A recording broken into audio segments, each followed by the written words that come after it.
After a few hours, you should observe a small bubbles forming on the leaves.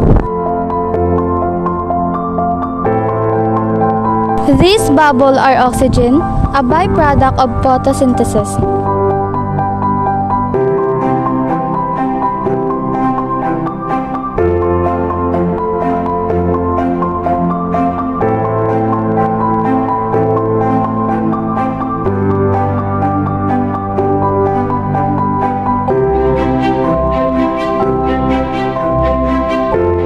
The plant uses sunlight to convert carbon dioxide and water into glucose or sugar and oxygen.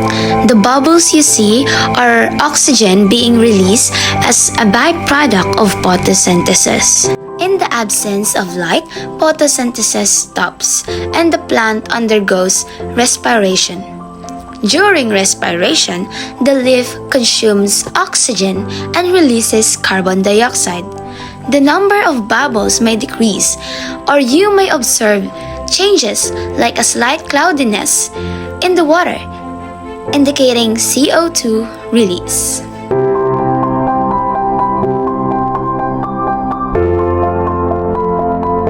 Prepare the materials. First, vinegar.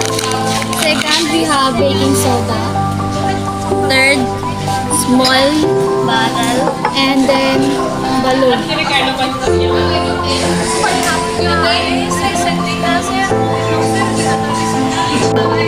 Add approximately 100 ml of vinegar to the bottle.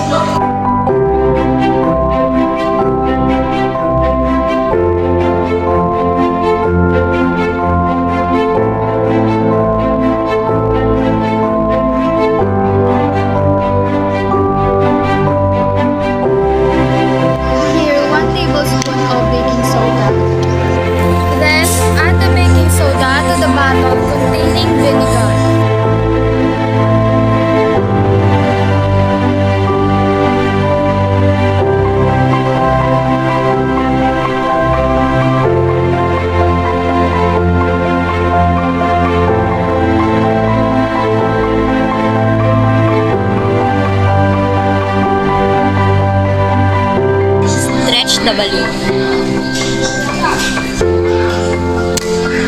After stretching, put the balloon in the bottle's opening.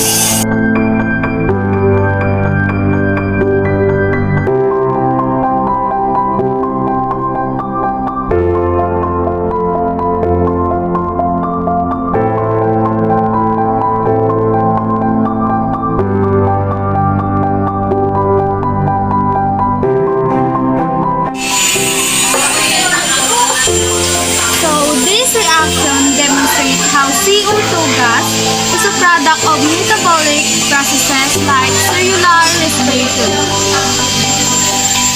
Chemical reaction, vinegar acetic acid reacts with baking soda, sodium carbonate, neutralization reaction. In cellular respiration, cells break down glucose or C6H12O6 in the presence of oxygen to produce energy or ATP, water, and carbon dioxide. While this reaction is not cellular respiration itself, the production of CO2 parallels that release of CO2 as a byproduct in cellular respiration.